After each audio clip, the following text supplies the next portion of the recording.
Yo, what's going on, everybody? It's the one and only, it's your boy, Hunters823, and you are now tuned in to the latest, hottest, most episodic show on all social media platforms, that is Independent Scene Podcast. I want to take this opportunity right now to thank you guys for joining me on this evening. I got a really dope guest in the building for a special edition. It's going to be dope, it's going to be live, it's going to be lit, we live in your face. Feel free to ask questions, feel free to drop questions in the comments. My guest today is a brother of mine, a close friend, a close family friend. I definitely can't chop it up with him, but like he's already in the building. So, ladies and gentlemen, please help me welcome my guest today for the first time on my podcast, my brother Savalas Dawg. Let's get it. What up, music? What up? What up? Hey, Miss Dahlia, what's good? What's good? I'm trying to bring you in, Brody.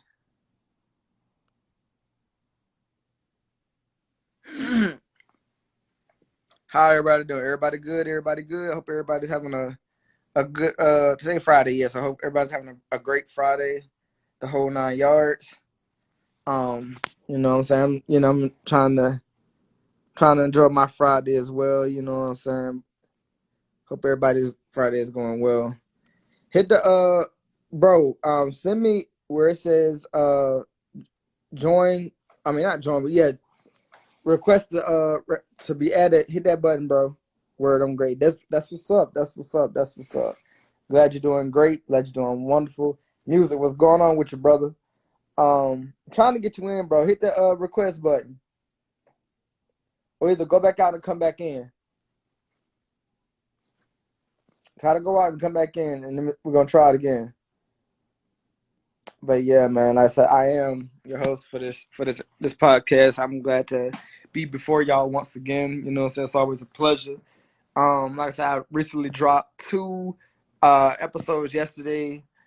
Two special edition episodes. I did one with who did I have? I think I had one with DZ D to the Z. I chopped it up with him. Then I had one with Madison J. I got one with Rashad the King. I got one with the homie Wonder. I got one with my sister Tashay.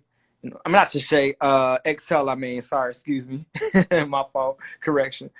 But yes, y'all make sure y'all go and check this out. Those interviews are on YouTube right now. Go and check out my YouTube page, which is Independent Scene Podcast on YouTube.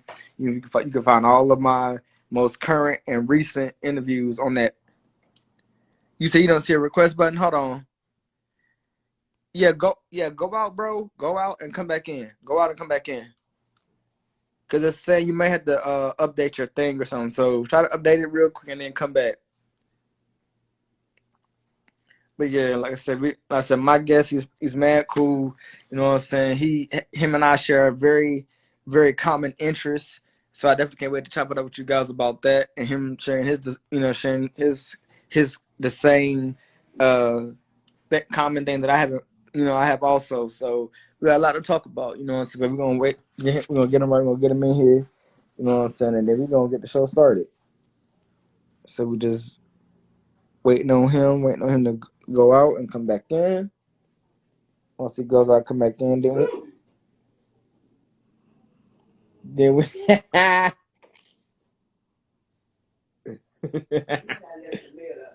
oh my god.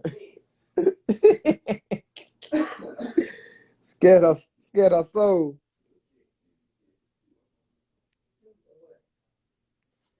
Okay, y'all give me 1 second, bro. Try to update the Instagram app on your phone. If you go to your Apple store and go to where you get your apps and type in Instagram and see if it has an update thing beside it, hit that and update it and then come back.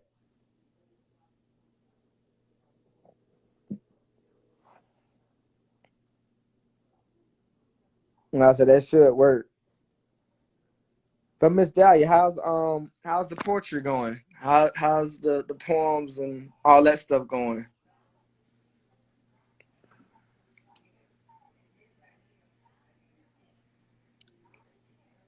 Like I said, have my cousin show you how to update the Instagram thing if you don't know how to do it. But it should, you can go to your app store, type in Instagram, and then beside it, it should have a little icon where you can either download it if it's already down, if it's not downloaded, and then that same box there should be something that says open or update. Click update and update, and then you come back, and that's how So that's and then it should get you in. There we go. There we go. All right, so guys, once again, I'm your host, Hunter J23, and welcome my guest at this time, Savalas Dawg. Let's get it.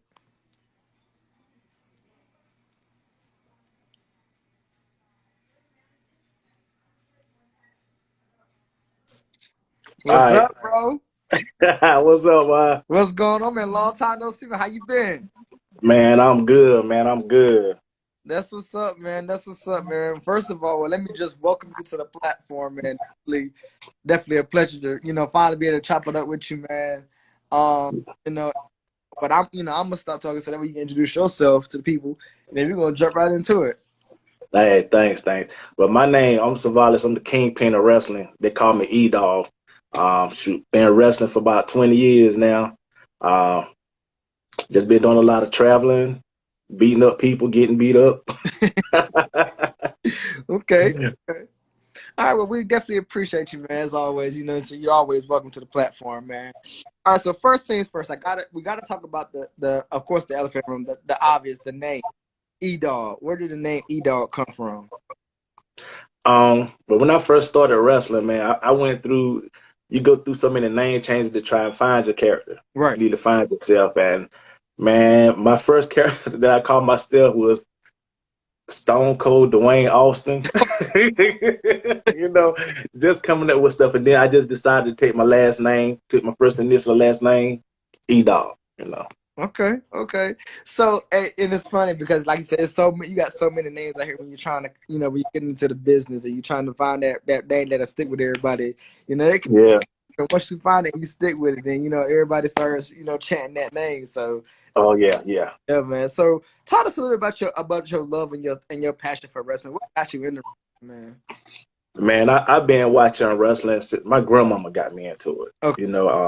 I used to wake up on Saturday morning. She's sitting in there watching, and she watching Dusty Rhodes, Ric Flair, Jump Your Dog, and when they get excited, she make up words, So, and I was like, that I wanted to do that, and a lot of my friends, they was like, you the last person that I would thought to be in a wrestling ring, because I was in the band, I played football, so Okay.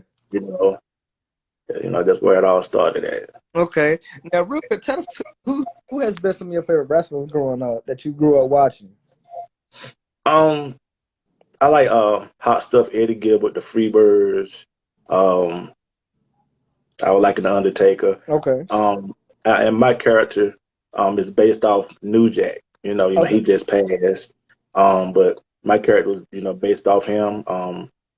And I had the pleasure of meeting and working with him a couple of times, and like right before he passed, we had a conversation and everything, and he gave me his blessing, to carry on this gangster shit if that's what you want, you know what I'm saying? So a lot of if you look at what I do is basically similar, to what he do, the hardcore style. Don't get me wrong, I don't just do hardcore, I can wrestle also, but trying to bring the excitement to the show. So that's what I like doing, man. Okay. All right, now I've had the pleasure and the honor of at being at some of those shows that you've done.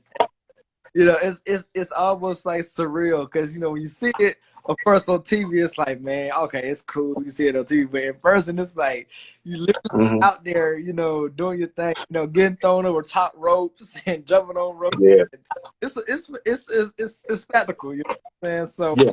I gotta ask you, being who you are, man, like, is it hard for you to take those bumps, man, when you in there wrestling, man?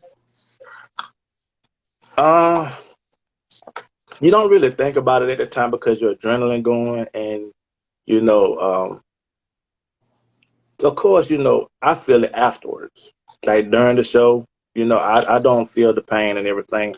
Mine's come when I get home, That's when I feel the pain. But it depends on what you're doing. If you're gonna go through a table or something like that, yeah, you'll feel it, but not as much because you did adrenaline, you Mhm. pumped up, and you focus on entertaining, and so but it's not as bad as it looks, but it does hurt.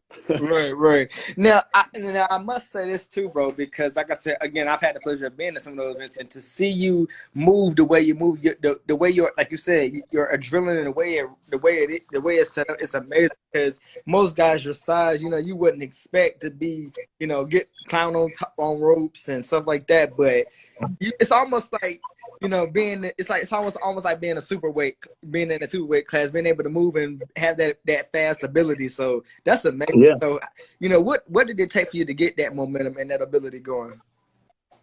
There, when you get in shape, you get in shape for the sport that you're playing. Mm-hmm. You got shape for playing football. You got shape for playing basketball. You got shape for wrestling. Wrestling is a lot of endurance and cardio. Um, Now you have to work your way up. You might start out with a 5 minute match when a rookie and starting up, but eventually you can start enjoying the match so much you might not realize you don't wrestle for almost an hour. But as long as you can keep going and you keep the crowd entertained, you don't even think about the time. So like right now, I probably can go about maybe a good 30 minutes. Okay, okay, okay, okay. Now, let me ask you. Again, you and I both share a common love and passion for wrestling, man. And so I gotta ask you, man, what would be your dream match against any WWE superstar? Who would that dream match be, and why? Um, Shoot, my dream match. That's a good one. Yeah. Probably. Oh my God, I can't even think right now. Probably. I'll say the Undertaker. Okay. Yeah, Okay. yeah. I'll say Now, Undertaker. would you now let's remember we got Taker in his prime. Or are we talking about the Taker now? Which Taker are we talking? I'm talking about the Taker now because he old. He get tired quick. Okay. Okay. Nah, I mean, in his prime, I mean, I would want to be pushed. You know what I'm saying? And I think I would be able to tell a good story with him. Okay, okay. Now, when you go out here for these matches and you're traveling on the road, man, like, what is those traveling hours like for you? Just traveling and then getting there and getting your mind right. Like, what does all that take for you? Really not much. If I know I got a match on Saturday, I try and get there Friday, so I can rest up and prepare. Um, I'm part of a tag team called the Gangster Nation, and we travel together, and it's a lot of fun because it takes when you're just for the time you're away from home, the fun that you have, the crazy things that you do, you see, it it's just fun. Hmm. You know what I'm saying? So, but like I said, I get my rest the day before and then just, get in my mindset of what I want to do, who I'm gonna do it to. And once I get there, I just do my thing. Okay, okay. Now, have you had if the opportunity came to present itself where Triple H himself, came to you and asked you, would you like to come down to the Performance Center NXT and get some work in? What's your response to that? Oh, I'm going. Of course. I'd be crazy not to. You know what I'm saying? That's probably anybody. You got a lot of people said they wouldn't, but if they come calling, yeah, you'll go down. Most definitely. Now, when it comes to brands, 'cause like I said, like I mentioned, you got NXT, you got Raw, you got SmackDown, you got 205 Live. Which brand do you feel like you would get the most reaction out of if you had to choose a brand? Are we talking just WWE or AEW, Either, Ring of Honor, other? either or. I would say AEW Okay. because I like the indie feel. Hmm. If you know what I'm saying, Right. you know, and don't get me wrong, I like WWE also, but AEW you get more personal with the fans. Okay. Okay.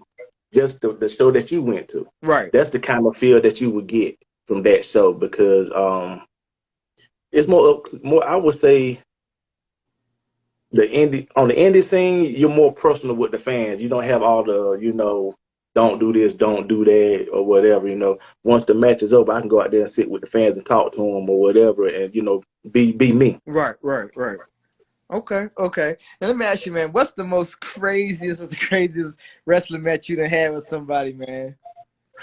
Oh, well, I had a few of them.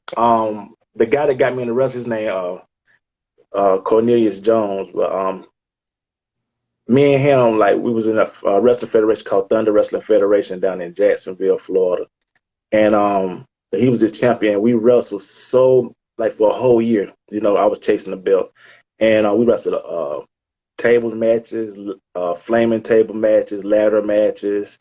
But the craziest one that I did was it's a fair called XPW that was in California, and they came to Florida.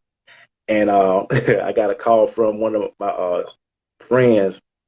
He was like 450 pounds. Mm-hmm. And he was like, "Hey, man, you want to make some good money?" I said, "I'm always ready to make some good money." Right. So he said, "The only thing is I'm going to have to do a moonsault on you off the top of through a table." Oh, wow. I was like, okay. But, I did it. I went and I did it. The crowd was awesome and everything. I got flattened, but that was the craziest thing that I did, just to let a 450-pound guy do a moonsault on me. Wow. I know that was something unheard of, unseen, I'm sure. Yeah, I just closed my eyes. I feel you. Yeah, you got to in them type of situations. Oh, yeah. So let me ask you this. So who has been your favorite opponent that you faced along your career? I would say my homeboy Cornelius, but his name was Cameron LaRue. But him, because I mean we know each other so well. We knew that when you're close friends with somebody like that, because we basically say we're like brothers. Mm-hmm. You tend to give it to each other a little bit harder, a little bit stiffer. Mm-hmm. Because we didn't leave it to the imagination of whether or not they ain't really hitting or this and that. When we finish wrestling, y'all gonna be like, okay, they really try to kill each other out there. Yeah, we ended up in the hospital a couple of times, but it is what it is. It's part of the business. Right. Now, I must say, being a wrestler, man, has that always been something that you knew that you was gonna do, or that's something that you really just had to grow into? Like I said, I always liked it.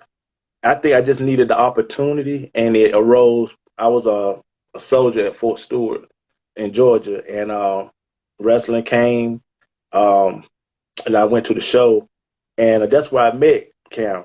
And he was under a mask at the time, but after the show, we talked, and he was like, if you want to train, you can. We wrestle here. He came to pick me up. I went to train, and I fell in love with it since then. Okay. Yeah. I feel you on that. Okay. All right. So now, I want to switch gears for a second. Talk about these championships, man, because you've won some championships, man. So I got to ask. So anytime that you know that you're going into a championship, man, what is your mindset and your process going into that championship? Win this belt, put on a 5-star match, giving the crowd what they want, making sure that, you give them the ups and downs of the match, give them that excitement. Okay. Now, let me ask you, what has been your most favorite championship or title that you've won in your career? It was a tag team title down in Georgia. I can't remember the name of the fed, right? SECW, I think. And it was a federation we went to. And the first time we went, the crowd was about maybe 50 people. Mm-hmm. And, we had our match, and, it was awesome because of that energy. Mm-hmm. and it was kind of like, churchy type, right. So there was like, you can't have no blood, that's what they were saying, Right. But, and when they started, we said we was coming back the next show. We came back the next show. I guess they liked it because we had about 300 people at that show. You know what I'm saying? I mean, they chanting, "We want blood, we want blood." Okay.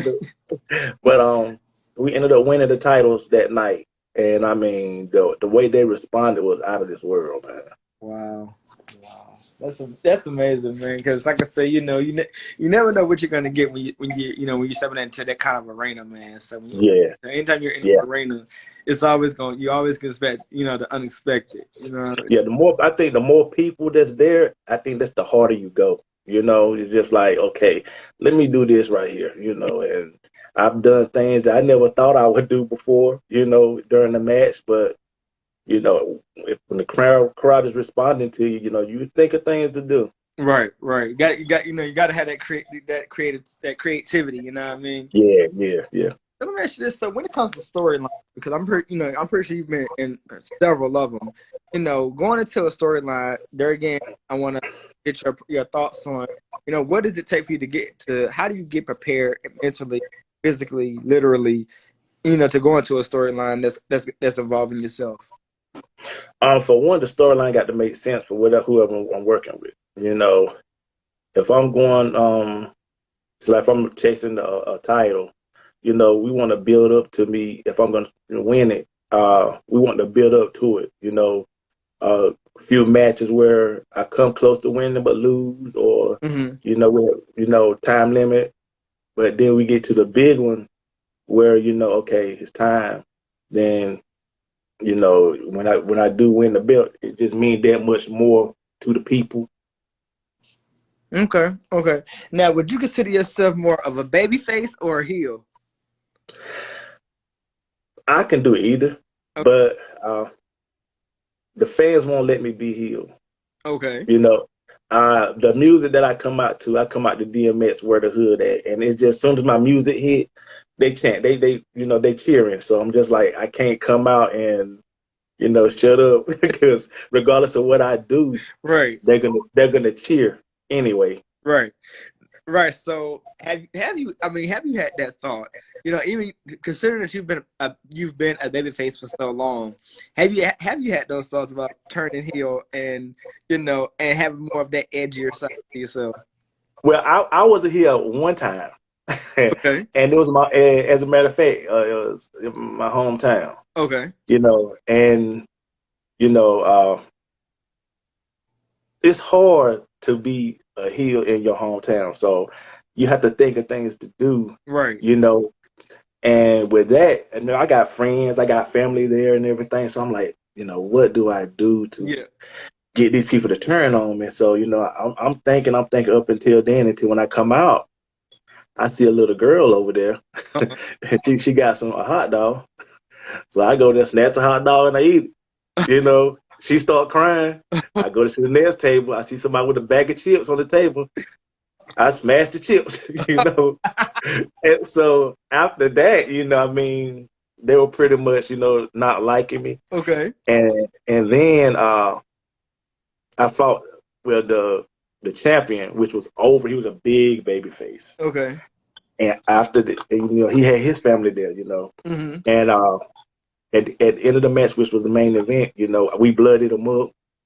And after the match, when it was time to get ready to go, the ref was like, "Look, I don't think you need to leave yet because everybody's still out there waiting for you to come out." He said, "Nobody left because everybody wanted to get me." I said, "Okay, so I know I did my job. I about to say, If yeah, we got you did your job. everybody, yeah." Okay, okay. So let me ask you, man. So what is the support like, man, from your friends, from your family? Man, it is. Do this, man. I love it. I love it. The last show that I did, which was in Charlotte, Okay. and it's online, but I mean, just to look up there and see how many views that I was getting. I've even had friends that travel from here, from Raleigh to Charlotte to attend the show, to come see the show.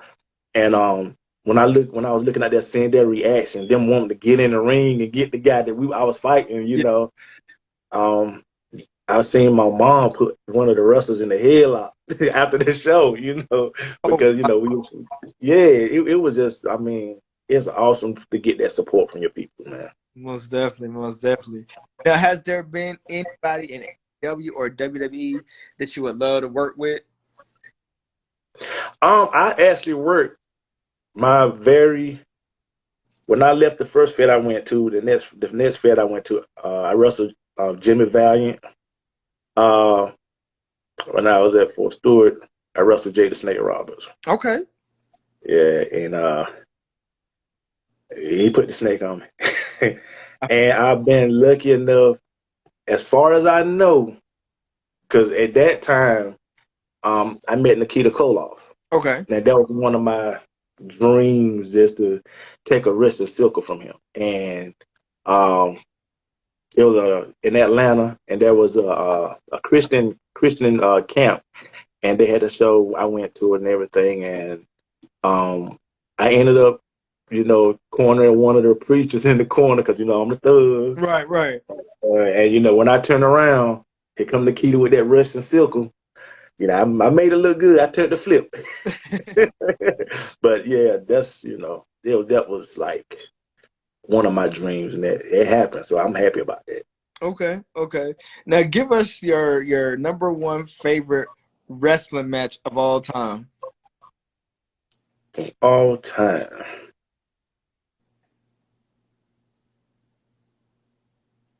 Well, I know. Hey, there's a lot of them out there of all time. I gotta say, I mean, I'm a big Ric Flair, Dusty Rhodes type thing. Okay. Fan. Because the way they went at it, they built a storyline that's just out of this world. Mm-hmm. I mean, no matter how many times Dusty Rhodes go after Rick still keep that belt. You know what I'm saying? Right. Until when he finally do lose it, the people go crazy. You know what I'm saying? Yeah. So I mean, I think them, their series is really good. Okay. Now let me ask you this something. When it comes to the tag team division, man, you guys you have multiple tag team divisions out here, man. But Mm-hmm. when you look at such promotions like AEW, you look at such promotions like WWE. You got Mm-hmm. Impact. Out of those three brands, tag team wise, who would you say is your favorite tag team? And what tag team would you like to face from any promotion?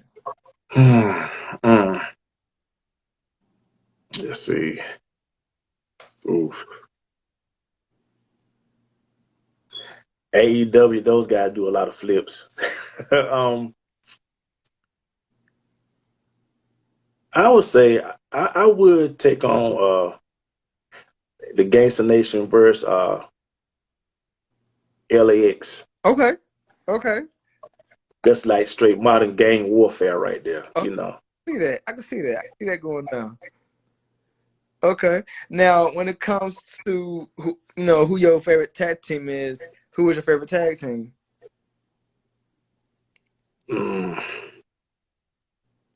DX. Okay. Yeah, I like them. For one, they witty, but they still, they make things exciting. Okay.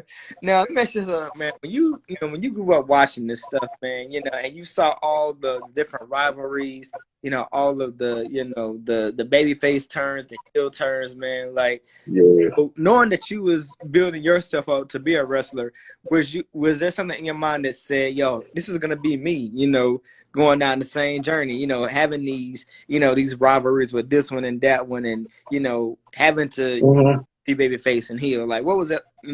Was that a process for you?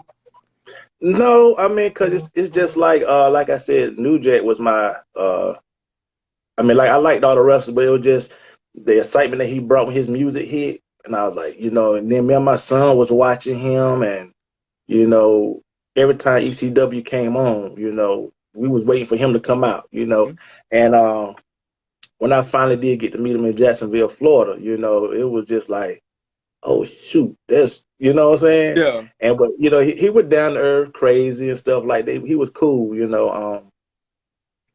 the incident that he had when he stabbed a guy. Mm-hmm. I can't remember how many times he stabbed him. Like he said 11. Okay. So, but I was at that event when he did that. That went national, worldwide. Right. But yeah, I was there for a couple of things that he did. Okay. Now, we've had so many different pay-per-views, man, and of course the grandest stage of them all, Wrestlemania, man. To get a call to be a part of Wrestlemania. Man, what would be your reaction to that? Just to be a part Man, I'm trying to get everybody tickets to come in to see me. Yeah, I'll be, oof, yeah, that'd be something. Now, let me ask you, what's been your favorite WrestleMania match? Mm, oh my gosh. I honestly, bro, I would say the Stone Cold Owen Hart. Okay, okay, Yeah, okay, okay. I remember that time. I remember when they was feuding with each other. Now, yeah. when it comes to rivalries, who do you feel like has had the best rivalry against each other? I'm gonna say to me, I'm gonna take it back in the days, the Von Erichs and the Freebirds. Okay, okay. See, a lot of people don't remember a lot of the stuff back in the day. I mean, I can sit here and I can vividly remember storylines from back then. Hmm. You know, and just about each person back then, who they fought, how many times they probably fought each other until somebody won. But the Freebirds and the Von Erichs was just like they would just go at it. Hmm. Okay, okay, okay. Now, real quick note. Now, when it comes to promos, because you have a lot of wrestlers out here that cut promos. Some good, some bad. When it comes to you having to cut a promo, how do you mentally in your mind, get the words that you're gonna use to execute Man, your promo? I'm gonna tell you, man. When I first started wrestling, I was awful. God Yeah, knows I was awful. I was like a robot. Like I'm gonna destroy you, and I yeah. was just saying stupid stuff. But I would get in the mirror and I would just pretend like, okay, it's WrestleMania, and I'm getting ready to fight the Undertaker. Now I'm gonna do a promo on the Undertaker, or Okay. Booker T or whoever. Right. But um, as far as promos like right now, with my tag team. Mm-hmm. My partner does the majority of the talking. Now, if I do talk during a promo, that means I'm pissed off about something, and Okay. it's time to get busy. So Okay. that's our thing. He's the mouthpiece of the group, Okay. but when I do say something, there's a big issue. Okay, okay, okay. Now let me ask you this: so with the fans reacting to you, when you're in a match and you may have gotten knocked out the ring, and some of the fans may not like you over here, but you got your other fans on the other side that like you. What are some of the most craziest things you've heard fans say? When they may be against you in that match. You know what, Doc? I really don't even be paying attention to what they be saying. Okay. Honestly, you don't. It all depends if one catch you, be like, I hate you or something like that. Yeah. But 9 times out of 10, I don't really be focusing on, what they saying. I'm just, trying to, entertain and do what I do. And maybe afterwards I look around and see me cheering or booing or whatever, then I get on them. Okay. Okay. I feel that. I feel that. All right. So now, you have, so now I got to ask. Because not only are you a father, but you're also a husband too. How does the wife deal with all of that? Man, my wife is my biggest cheerleader, man. She loves it. She loves wrestling too. Um, the first time she saw me, she just recently seen me wrestle hardcore. She Okay, never seen me wrestle hardcore before. So, I had to let her know that yeah, I'm okay. I'm gonna be okay. right. You're gonna see things that you never seen me do before. Okay, Like I said, the first couple of times, regular wrestling matches and stuff, and but as far as the hardcore, yeah, I think she never knew that side. She didn't realize that okay, I married somebody that's crazy as hell. okay. So that's just so when y'all have been together during your matches, and there again, she see you either getting hit or getting knocked out or whatever. What is usually her reactions afterwards when she finally gets a chance to, y'all had that time to finally get together and talk about how the match was like. What's usually her response? I mean, she'll tell me she enjoyed the match. I can't let her record for me no more because, the whole time you hear, leave him alone, get off of him, go, baby, go, So, I hear a lot of voiceovers from her. Right. But other than that, man, she said she enjoyed and, um, she knows that I'm okay. That's the first thing. If wherever we coming from, make sure she makes sure she drive home because she know I'm hurt and beat up. So she take good care of me on the road. Most definitely, man. So let me ask you that. So being on the road, man, does it get tiring to you? You know, being able to travel, but do you also get any sleep either? Yeah, like I said, let's say if I had a show in Atlanta, Okay. um, and it's on Saturday, I leave Friday morning because and I already had me a hotel or I stay with my tag team partner, but I relax. Then I'm relaxing and I have the show the next night. I'll be fully relaxed and everything. Sometimes I'll leave and come back to North Carolina right after the show, or I'll come back the next day. Okay. Okay. Let me ask you this, and what is the food like? You know, because I'm sure or you're stopping to make sure you keep your metabolism going, food going, all of that. So what is one of your favorite meals on the road whenever you travel? Waffle House. That's I think that's the most common wrestler hangout. After a show, we want a Waffle House. Okay. Because that's when you sit there, talk about the matches, or you see friends that you haven't seen in a while. Because if I go to Atlanta, some of these guys I might ain't seen in a couple of months, or so we just catch up, reminisce on old times and stuff like that. Okay. Okay. Now, what are some of your most craziest wrestling stories you got? If you can name one. Oh my God. Um, I don't know. I have a tendency to be when I'm asleep. I can wake up in the middle of a conversation, somebody's conversation, Mm-hmm. and I had I lived in Hinesville, Georgia, and my tag team partners they were living in Atlanta, so they came to pick me up because we're going to Jacksonville, Florida, Okay. and they're talking, and I'm asleep, Okay. but I can wake up in the middle of a conversation, answer them, and the next minute I'm going, back to sleep. Right. And then I know they told me one time I woke up and it said mustard biscuits. I don't know what, Yeah. and we talk about that to this day, like I don't know what I was dreaming about. Right. Right. And it's wild when you have those random dreams like that. It's like, where did it come Yeah. from? Yeah. I feel that. I feel that. So, man, so let me ask you, man, aside from everything, man, what's been the most rewarding about your entire journey? Um, like I said, man, just performing in front of family. And, I wrestled for years before I was able to finally, I started in 2000. My family did not see me wrestle until I want to say 2013 Okay. because I was mainly down in Florida, Georgia, South Carolina down there. Mm-hmm. But when I was finally able to get up here, I was just like, okay, it's time for them to see me do my thing. And I mean, even people from church, Mm-hmm. it was so big. Even when they saw video clips, it's just the excitement that they show even by just watching the videos of me, doing what I do. So that's just to me the most rewarding thing is like entertaining and giving them what they want. Okay. Okay. Now, let me ask you this. So now when you look at the up and coming wrestlers, that's coming up through the rise through the ranks, man, what advice can you give these young wrestlers out here that's trying to rise up through the ranks? Train, hone your craft. You find it might take a while for you to find your character. And respect the veterans. You know what I'm saying? A lot of young guys, they think they know more than what they know.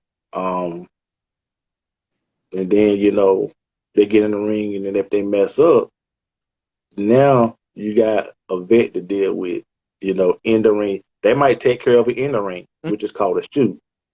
That means, I mean, if you're not doing what you're supposed to do and you keep stinking up the match, you're going to get beat up for real up in there. Right. Right. Right. Okay. Okay. All right. I feel that. So now, real quick, kind of curious for a second. Tell me a little bit about your growing up. What was growing up like as a kid, man?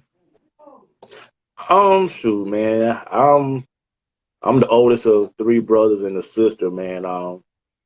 We were just mischievous. We were good. We were good kids and everything. The church going. Um, we were big on education. My mom was a teacher, so um, But other than that, man, we just played a lot. I played football, baseball, in the neighborhood. That's about it. Okay. I was in the band at high school. Uh, I played football my senior year, so I was still in the band though. So like I would play football the first half, halftime, take off my shoulder pads, put on my jacket, go play my drums, and then come back and play football the next half. So Okay. yeah. Okay. So now, how often do you train? Like when you're in the gym, like I said, again, going back to the wrestling side, whenever you get prepared for a match, how often do you train to get prepared for that match? Um, I mainly work on my cardio and everything. Before the show and everything, we'll, train in the ring and stuff. It depends, like, if somebody has a school around or with a ring, Mm-hmm. you can go train, all you want to, but if you don't have access to it, you just really have to go based off what you know. Mm-hmm. But the main thing is, being able to go to endurance and go that, make sure you don't blow up in the middle of the match. Blow up mean like you get real tired and can't do what you're supposed to do. Mm-hmm.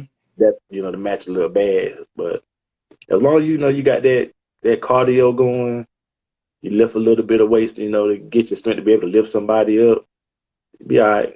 Okay. I feel you on that. So now, looking forward, are there any other future dream matches out here that you would love to be a part of, or storylines that you would love to be involved in? Yeah, I want the Gangster Nation against LAX in AEW. Okay. I think that may be possible within the maybe next year or two. Um, I can't really put what I got going on right now because nothing is set in stone yet. Okay. But between September and next year, there should be some pretty big things going on for me. Okay.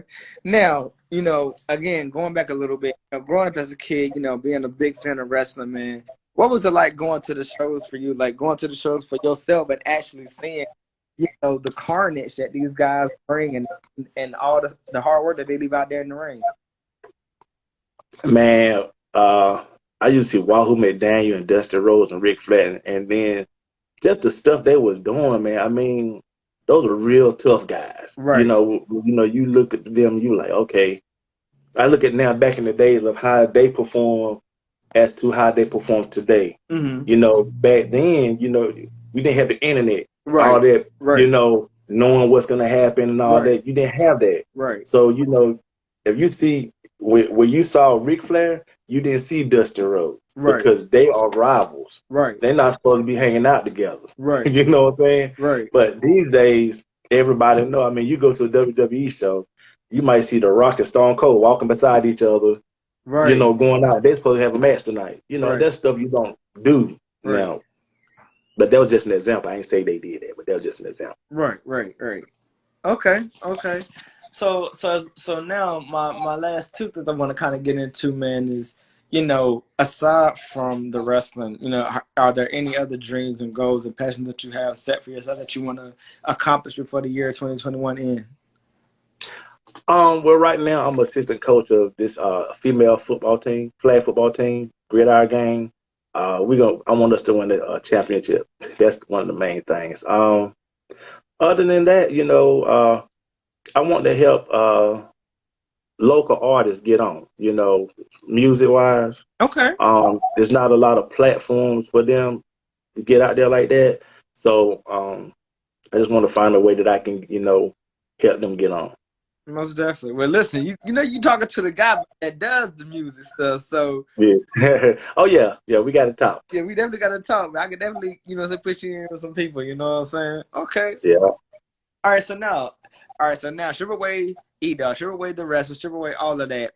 Who is Savalas at the end of the day? Like, what is it about Savalas that you want people to remember about you? That's one of the most goofiest guys that you're gonna ever know. I mean, I love to have fun, man. I'm down to earth, compassionate, like helping people out. If I got it, you got it. You know what I'm saying? If I see you walking in the rain, I'll pick you up, even if you're a stranger. I mean, if I, there was one time I seen a lady, she had like 4 kids. Mm-hmm. It's about to pour down raining, and she's standing at the bus stop. Mm-hmm. I can't drive by and see them standing at the bus stop. Right. Right. So, I asked if she wanted to ride. I took her to where they needed to go, and that was it. So just, like I said, outgoing, love to joke around, don't stress, So. Okay.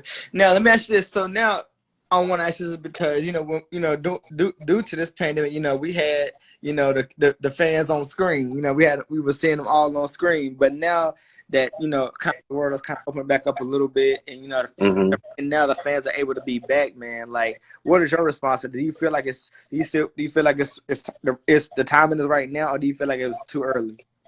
No, the time is right now. I mean, a lot of people have been vaccinated and taking their precautions, and as you can see, I mean, the virus is never going to really be fully gone away. Right. We got to admit that. Right. So I mean, it was about time for it to open back up. As long as they're taking the correct precautions before the show, if they're checking them and everything like that, I feel that it's fine. Okay. Okay. Now let me ask you this: what will be your and can I kind of sometimes I gotta most of what I'll turn back a little bit, but to wrestle amongst fans and supporters. Now we're talking on the grand stage of Wrestlemania. What would that be like to know that you're going out, in front of millions and millions and millions of people on a stage like that, and just to perform? Like what is gonna go through your mind to know that you're in that element? Oof, man, just pure excitement, man. I mean, I'd probably be smiling the whole match, looking around, you know, because I know that it's no feeling like it. Right. Regardless of where you're at, that's the grandest stage. So if when you make it there, Yeah. then okay, because there's not a whole lot of wrestlers that make it there. Mm-hmm. Mm-hmm. Exactly. Exactly. Okay. Okay. So real quick, tell us about this tag team partner, man. What's it been like having a tag team partner and being able to, have somebody that you can, in a sense, depend on, Uh, rely on and stuff, man. Man, that's my boy, man. His name G Smooth. He live in Atlanta. We was in the first Fed I was telling you about, Thunder Wrestling Federation. The Gangsta Nation was already formed. I was on my own at that time, and the name caught me. I was like, Gangsta Nation. I'm like, man, that's hot. Yeah. And then when I seen them come in, and I saw how they was, and I'm like, I saw the look, and everything. I said, no. I said he got the wrong partner. Yeah. And so we talked, and when we finally got together, like right after we left that Fed, that's when we won 5 tag team titles like week after week. We went one place, we won the title. I Okay. mean, it's just that he know where I am at all times. I know where he is. We know what each other thinking. Mhm. Like, so I mean, if it's time to do a move, we already know what move we're gonna do together. So I mean, that right there, that guy right there is, I don't want no other tag team partner. Put it like that. Most definitely. Okay. Okay. And what's been your most favorite city to wrestle in? Uh, Actually, it's a place called Tryon, Georgia. Okay. It was up in yeah, Tryon, Georgia, and those fans were really awesome. They was really excited to see us every time we came to that show, and the guys that we wrestled was awesome also. Okay. Okay. All right. All right. So now, as we're getting closer to the end, man, like, what else? What can we be expected from Dawg moving forward in 2021? Um, I'm looking at trying to have a show up here in Raleigh. Okay. I want to put on a show in Raleigh because um, I don't think wrestling has been in Raleigh in a long time. It hasn't. It hasn't. And then the idea that I have in mind, I think it's going to bring wrestling back to Raleigh. When I do finish with my career, that's when I'm going to really put forward and open up my own fed here in Raleigh, and put it back on the map. Okay. Okay. I can see that. I can see that. All right. Well, bro, listen, I have truly enjoyed this conversation, man. It's truly, Yeah, man. I'm glad, like I said, I finally had the opportunity to chop it up with you, man. Yeah. And so, you know, again, much success to you, man. Keep doing your thing. Keep applying the pressure. Thanks. You know, you always got my support over here. You already know that. Good. Oh yeah, oh yeah. You know what I'm saying? Thanks, man. But real quick, let people know where they can follow and tap in with you at. Mainly I got my Facebook, Savalas Dawg Everett, and then the my Instagram. It was a combined Instagram with my wife, so it's called Okay. Love Some Her. You know what I'm saying? Love Some Her. LOVESUMHER. So but I'll try to change the name, but when I change it, I'll let you know. But up there, you just see like a lot of TikTok videos from me. So like I said, I you know when I'm home, I might be silly do some TikTok. So you know, Okay. like entertaining. So Okay. All right. Well, E-Dog, brother, like I said, take care of yourself, man. We you appreciate too. it. Thank you for joining us this evening No problem. on the Scene Podcast. Ladies and gentlemen, this has been my time. I am your host, Sancho J. 23 of Independent Scene Podcast. We want to take this opportunity to thank you guys for joining us, and we'll see you guys next time on another edition of Independent Scene Podcast. We out, y'all. Peace out. Peace.